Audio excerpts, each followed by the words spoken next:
আপনাদের প্রিয় অনুষ্ঠান জীবনের গল্প নিয়ে আমাদের ক্যামেরার সামনে হাজির হয়েছে এক অসহায় মেয়ে। আহ, এবার শুনবো তার জীবনের গল্প। প্রথমে জানাই সালাম, আসসালামু আলাইকুম আপু, তুমি কেমন আছো?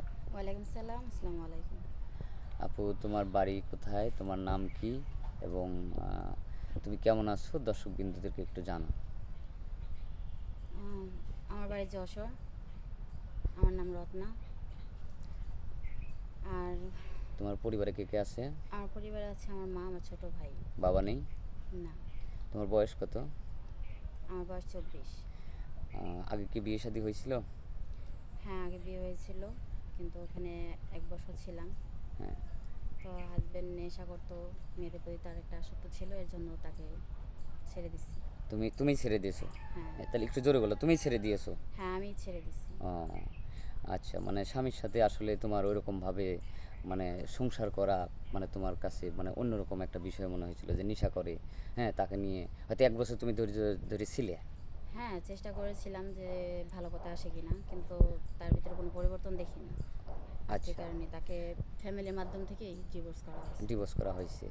এখন তোমার পরিবারের মানে পরিবারটা চালায় কে, মানে সংসার চালায় কে? সংসার আমার বাবা যে ইগুলা করে রেখে গেছিলো, যে ব্যবসা করে রেখে গেছিলো, সেগুলা দিয়ে আপাতত চলতেছে। কিছু টাকা জমানো আছে, ওই টাকা দিয়েই কিছু হয়তো হ্যাঁ, হ্যাঁ। চলতেছে আর কি তোমার হ্যাঁ। মা।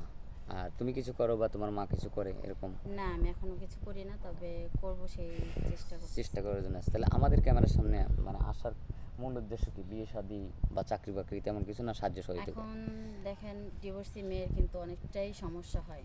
সে তার বাইরে বেরোতে সমস্যা, ঘরে থাকলেও সমস্যা। মনে করেন যে এলাকা প্রতিবেশী সবার কাছে মানে কোনো কথার উত্তর দিতে পারি না।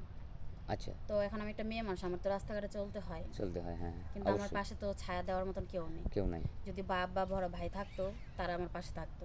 হ্যাঁ। এখন আমি চাচ্ছি যে মনের মতন যদি একজন মানুষ পাই, হুম। যে আমাকে ছায়া হয়ে আমার পাশে থাকবে, হুম। যদি এরকম কেউ হয়, সেজন্যই আমার এখানে আসা।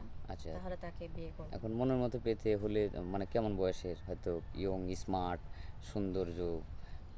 এখন বয়স যেমনই হোক, বয়স দেখে কিন্তু কারোর যোগ্যতা যাচাই করা যায় না। আমার কথা হলো একটা, যে বয়স যেমনই হোক তাতে আমার কোনো প্রবলেম নেই। মোট কথা যে আমি ছাড়া তার লাইফে আর কেউ থাকতে পারবে না। মানে বুঝতে পারছি, তুমি ছাড়া ওর লাইফে কেউ থাকতে পারে যাতে তোমাকে কেয়ার করে, ভালোবাসে, ঠিক হ্যাঁ, আছে, তুমি তোমার ছোটোখাটো আশা স্বপ্ন সব কিছু হ্যাঁ। পূরণ করার আমার চেষ্টা করে। আমার তার বাড়ি ঘর, টাকা পয়সা এসবের প্রতি কোনো লোভ লোভ লালসা লালসা নাই, নেই। শুধু স্বামীর ভালোবাসা। সে আমাকে সম্মান করবে। হ্যাঁ, আচ্ছা। একজন স্ত্রী হিসেবে যে যোগ্য সম্মানটা দেওয়া দরকার সে দিবে, আমি তার জন্য সব কিছু করার চেষ্টা করব। Thank you. খুব ভালো কথা, খুব ভালো লাগলো। এখন তুমি কেমন ফ্যামিলি চাচ্ছ, যৌথ ফ্যামিলি না সিঙ্গেল ফ্যামিলি, যে শুধু স্বামী সিঙ্গেল নিয়ে চোখে ফ্যামিলি থাকতে থেকে যাচ্ছ? কিন্তু যৌথ ফ্যামিলি অনেক ভালো। কারণ সেখানে ঝগড়া ঝামেলা, তার মধ্যে খুনসুটি, সব কিছু কিন্তু থাকবে।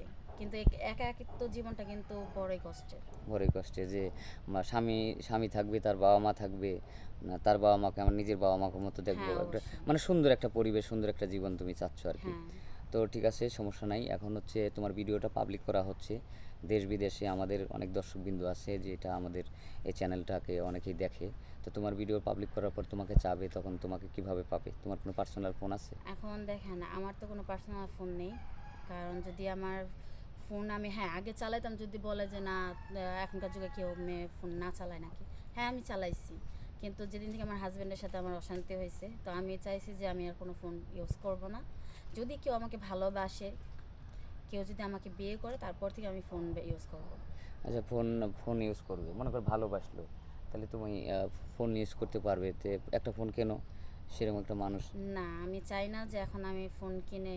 কারণ একে তো আমি ডিভোর্সি মেয়ে। একে তো আমি ডিভোর্সি, ঠিক আছে। তার মধ্যে আবার যদি আমি ফোন ইউজ করি, তাহলে গ্রামের মানুষকে আমি আর মুখ দেখাতে পারবো না। তারা, আমি কিছু না করলেও কিন্তু তারা বলবে যে আমি নানান ছেলেদের সাথে কথা বলি, এর জন্য আমার স্বামী চলে গেছে। সুপ্রিয় দর্শক, শুনলেন এই মেয়েটির মুখ থেকে তার জীবনের গল্প। আর স্কিপ বাড়াবো না, কেউ অযথা ভিডিও কল দিবেন না। এই মেয়েটার কোনো পার্সোনাল ফোন নাম্বার নেই, যদি কেউ ফোন কল করেন আমাদের স্ক্রিনে আমাদের নম্বর দেওয়া থাকবে। ভালো থাকবেন, সুস্থ থাকবেন, আল্লাহ হাফেজ।